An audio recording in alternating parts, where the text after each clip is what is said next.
Hi welcome all. நம்ம இந்த வீடியோவில் வந்து 2024 வரப்போகிற குரூப் 2 எக்ஸாமுக்கு யூஸ்ஃபுல்லாக இருக்கிற மாதிரி பொது அறிவிலிருந்து முக்கியமான 1000 கொஷின்ஸ் தான் பார்க்க போகிறோம். குரூப் 2 எக்ஸாமுக்கு பொது அறிவிலிருந்து மட்டுமே 100 கொஷின்ஸ் கேட்பாங்க. இந்த 100 கொஷின்ஸுமே இந்த 10 டாப்பிக்லேருந்து தான் கேட்பாங்க. ஸோ நம்ம இந்த 10 டாப்பிக்குமே கவர் பண்ணுற மாதிரி முக்கியமான கொஷின்ஸ் தான் டெய்லி பார்த்துட்ருக்கோம். உங்களுக்கு வந்து ரிவிஷன் பண்ணுறதுக்கு இந்த வீடியோ ரொம்ப யூஸ்ஃபுல்லாக இருக்கும்.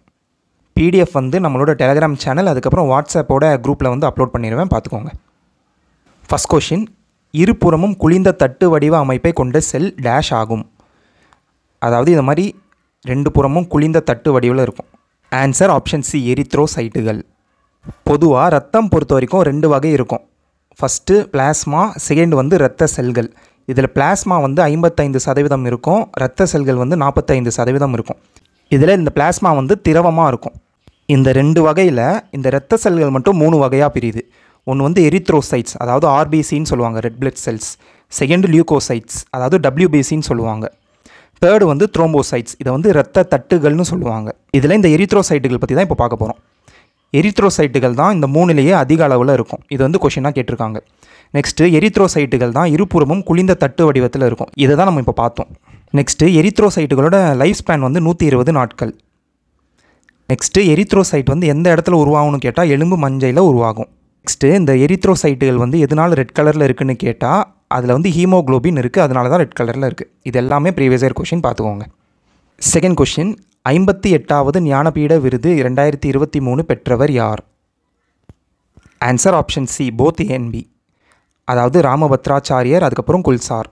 இந்த ராமபத்ராச்சாரியர் வந்து சான்ஸ்கிரிட் லாங்குவேஜ், இந்த குல்சார் வந்து உருது லாங்குவேஜ்க்கு வாங்கியிருப்பார். இந்த ஞானபீட விருது தான் இந்தியாவின் மிக உயரிய எழுத்தறிவு விருது. இந்த கொஷின் இம்பார்ட்டண்ட்.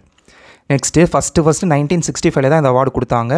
1965 யாருக்கு கொடுத்தாங்கன்னா சங்கரா குரூப் அப்படின்றவருக்கு கொடுத்தாங்க. இந்த ஞானபீட விருது வந்து மொத்தம் 23 லாங்குவேஜுக்கு கொடுக்குறாங்க. நம்ம இந்தியன் கான்ஸ்டியூஷனில் இருக்கிற 22 லாங்குவேஜ் 8th ஷெடியூலில் இருக்கும்ல, ப்ளஸ் இங்கிலீஷ், இந்த 23 லாங்குவேஜுக்கு தான் கொடுப்பாங்க இந்த அவார்டு. தேர்ட் கொஷின், சரியான கூற்றை தேர்ந்தெடு. ஃபஸ்ட்டு, மவுஸ் சின்ட்ராம் பகுதியின் ஆண்டு சராசரி மழைப்பொழிவு 1141 சென்டிமீட்டர். செகண்டு, இந்தியாவின் ஆண்டு சராசரி மழைப்பொழிவு வந்து 218 சென்டிமீட்டர். கரெக்ட் ஆன்சர் வந்து ஆப்ஷன் பி, 1 மட்டும் சரி. இந்த செகண்ட் வந்து தப்பு. இந்த செகண்ட் ஏன் தப்புனா, இந்தியாவோட ஆண்டு சராசரி மழைப்பொழிவு வந்து 118 சென்டிமீட்டர். நெக்ஸ்ட்டு, இந்த மவுஸ் சின்ட்ராம் எங்கே இருக்குன்னா மேகாலயாவில் இருக்குது. இந்தியாவிலே அதிகமாக மழை பொழிகிற இடம் இதுதான். நம்ம தமிழ்நாட்டில் அதிகமான மழைப்பொழிவு எந்த இடத்துல நடக்கும்னு கேட்டால் சின்ன கல்லார். அந்த சின்ன கல்லார் வந்து எங்கே இருக்குன்னா வால்பாறையில் இருக்குது. பொதுவாக பருவ காலங்கள் பொறுத்த வரைக்கும் 4 இருக்குது. ஒன்று வந்து குளிர்காலம், ஜனவரி டு பிப்ரவரி. நெக்ஸ்ட்டு கோடைக்காலம், மார்ச்லேருந்து மே வரைக்கும். நெக்ஸ்ட்டு தென்மேற்கு பருவக்காற்று காலம், ஜூன்லேருந்து செப்டம்பர். லாஸ்ட்டாக வடகிழக்கு பருவக்காற்று காலம், இது வந்து அக்டோபர் டு டிசம்பர். இதில் இந்தியாவுக்கு அதிகமான ரெயின்ஃபால் வந்து எந்த பருவ காலம்னு கேட்டால் தென்மேற்கு பருவக்காற்று காலம். இந்தியாவுக்கு 75% ரெயின்ஃபால் இதுலேருந்து தான் வரும். நெக்ஸ்ட்டு, தமிழ்நாடுக்கு அதிகமான ரெயின்ஃபால் எந்த பருவக்காற்று காலம்னு கேட்டால் வடகிழக்கு பருவக்காற்று காலம். தமிழ்நாட்டில் 48% ரெயின்ஃபால் வந்து இந்த வடகிழக்கு பருவக்காற்று காலம்ல தான் வரும். நெக்ஸ்ட் கொஷின், கூற்று 1, ஹுமாயூன் மிக கொடூரமான பாமினி சுல்தான். கூற்று 2, ஹுமாயூன் பதவி ஏற்புக்கு முன் சகோதர சண்டை ஏற்பட்டது. ஆன்சர் ஆப்ஷன் டி, கூற்று 1, 2 ரெண்டுமே கரெக்டு. ஹுமாயூன் இருந்த டைம் வந்து 1530 1540, அதுக்கப்புறம் 1555 1556. ஹுமாயூன் பொறுத்த வரைக்கும் 2 முக்கியமான போர் இருக்குது. ஒன்று வந்து 1539 சௌசா போர். இதில் ஷெர்கானுக்கும் ஹுமாயூனுக்கும் நடக்கும். ஹுமாயூன் வந்து தோற்றுருவார். இதில் டிஃபீட் ஆனதுக்கப்புறம் கங்கை நதி வழியாக நீந்தி எஸ்கேப் ஆகிடுவார். செகண்ட் வந்து 1540 வந்து கன்னோசி போர். இதில் ஷெர்கானுக்கும் ஹுமாயூனுக்கும் நடக்கும். இதுலையும் ஹுமாயூன் வந்து தோற்றுருவார். அதுக்கடுத்து மூணாவது 1556 டில்லி கோட்டையில் இருக்கிற ஒரு நூலகத்தில் இருக்கிற படிக்கட்டிலிருந்து கீழே விழுந்து இறந்துருவார். ஃபிஃப்த் கொஷின், மாநிலங்களவையின் தலைவராக செயல்படுகிறவர் யார்? ஆன்சர் துணை குடியரசுத் தலைவர். ஆர்டிகல் 63 துணை குடியரசுத் தலைவரை பற்றி மென்ஷன் பண்ணியிருப்பாங்க. ஆர்டிகல் 64 குடியரசுத் தலைவர் தான் மாநிலங்களவையின் தலைவர்னு சொல்லியிருப்பாங்க. இது இம்பார்ட்டன்ட், இந்த article important. Next article 66 vice பிரசிடென்ட்டோட தேர்தலை பற்றி சொல்லியிருப்பாங்க. இவரோட தேர்தல் வந்து இன்டைரக்ட் எலெக்ஷன், அதாவது நேர்முக தேர்தல் அல்ல.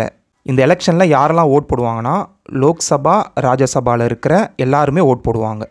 இந்த டேட்டா இம்பார்ட்டன்ட். நெக்ஸ்ட்டு ஆர்டிகல் 67 துணை குடியரசுத் தலைவரோட பதவி காலம் பற்றி சொல்லியிருப்பாங்க. இவரோட பதவிக்காலம் வந்து 5 ஆண்டுகள்.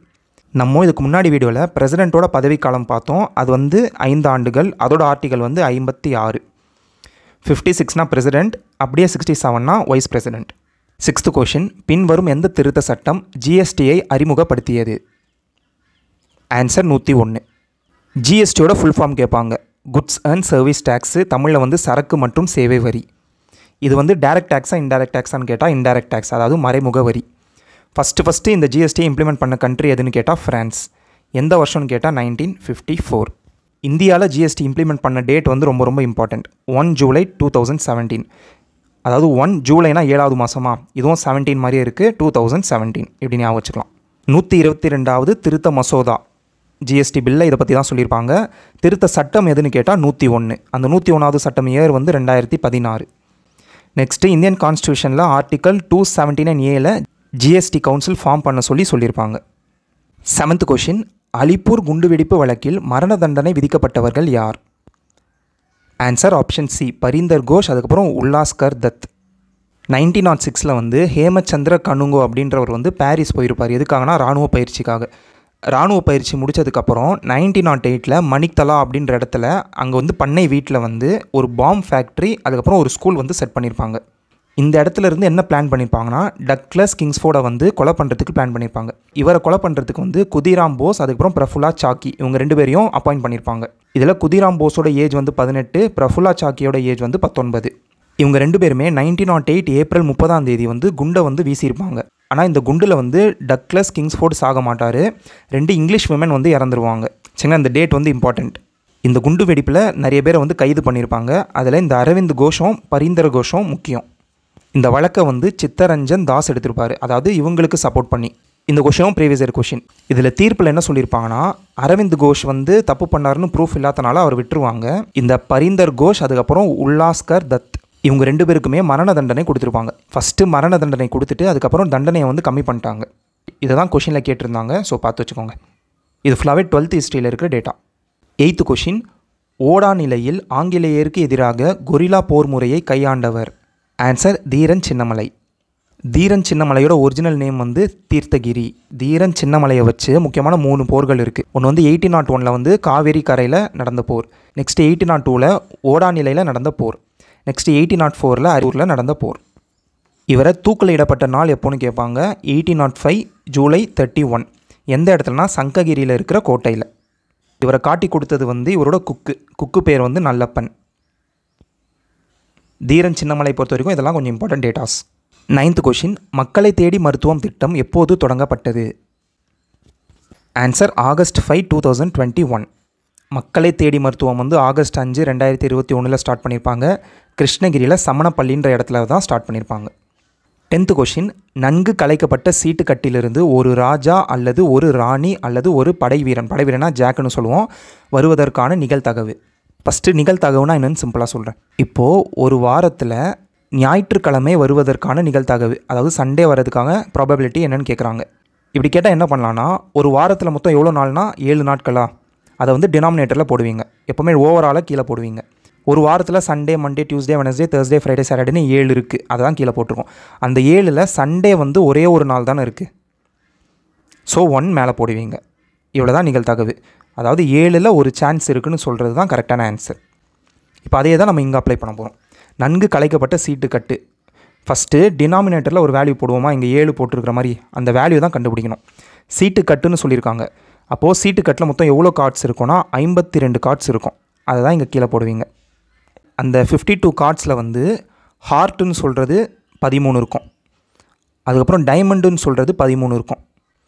அதுக்கப்புறம் கிளப்புன்னு சொல்லுவாங்க, அதாவது இப்படி ஒரு ஷேப்பில் இருக்கும், அது 13 இருக்கும். அப்புறம் ஸ்பேடு, இந்த ஹார்ட்டை வந்து திருப்பி போட்ட மாதிரி இருக்கும், இது ஒரு 13 இருக்கும். இப்போ மேலே என்ன நம்பர் போடணுன்னா, இப்போ என்ன சொல்லியிருக்காங்கன்னா, ஒரு ராஜா வரணும், இல்லைனா ஒரு ராணி, இல்லைனா ஒரு ஜாக், அதாவது படைவீரன், இது வரணும்னு சொல்கிறாங்க. இப்போ இந்த ஹார்ட்டில் எடுத்திங்கன்னு வைங்களேன், ஒரு கிங் இருக்கும், ஒரு குயின், ஒரு ராணி இருக்கும், ஒரு படைவீரன் இருக்கும். அதே மாதிரி இங்கேயும் இருக்கும், 3 இருக்கும். இங்கேயும் 3 இருக்கும், இங்கேயும் 3 இருக்கும். அப்போ 13ல் 3 இருக்கும், அடுத்த 13ல் 3, அடுத்த 13ல் 3, அடுத்த 13ல் 3 இருக்கும். டோட்டலாக கவுண்ட் பண்ணும்போது 12 வரும். இந்த 12 தான் இங்கே மேலே போடுவீங்க. சரிங்களா, டோட்டலாக கீழே போடுவீங்க. அதில் இவங்க கேட்டிருக்க அந்த கொஷினில் எவ்வளோ வருமோ அதை மேலே போடுவீங்க. 12/52 தான் நம்மளோட ஆன்சர். ஆனால் இதை முடிஞ்ச அளவுக்கு நெக்ஸ்ட்டு கேன்சல் பண்ணணும். 2ல் கேன்சல் பண்ணலாமா? 2 × 26 தான் 52, 2 இன்ட்டு 6 தான் 12. அதுக்கடுத்து 2 இன்ட்டு 13 தான் 26, 2 இன்ட்டு 3 தான் 6. ஸோ நமக்கு வந்து 3/13 கிடைக்குது. இதுதான் நம்மளோட ஆன்சர். இது வந்து உங்களுக்கான கொஷின். இதுக்கு முன்னாடி பார்ட்டில் இருந்து தான் மிக்ஸ் பண்ணி நான் கொஷின் கேட்டிருக்கேன். இதோட ஆன்சரை வந்து கமெண்ட் பண்ணுங்கள். கரெக்ட் ஆன்சரை வந்து நான் பின் பண்ணிடுறேன். வேறு ஏதாவது டவுட்ஸ் இருந்தால் கமெண்ட்டில் கேளுங்க. தேங்க்யூ.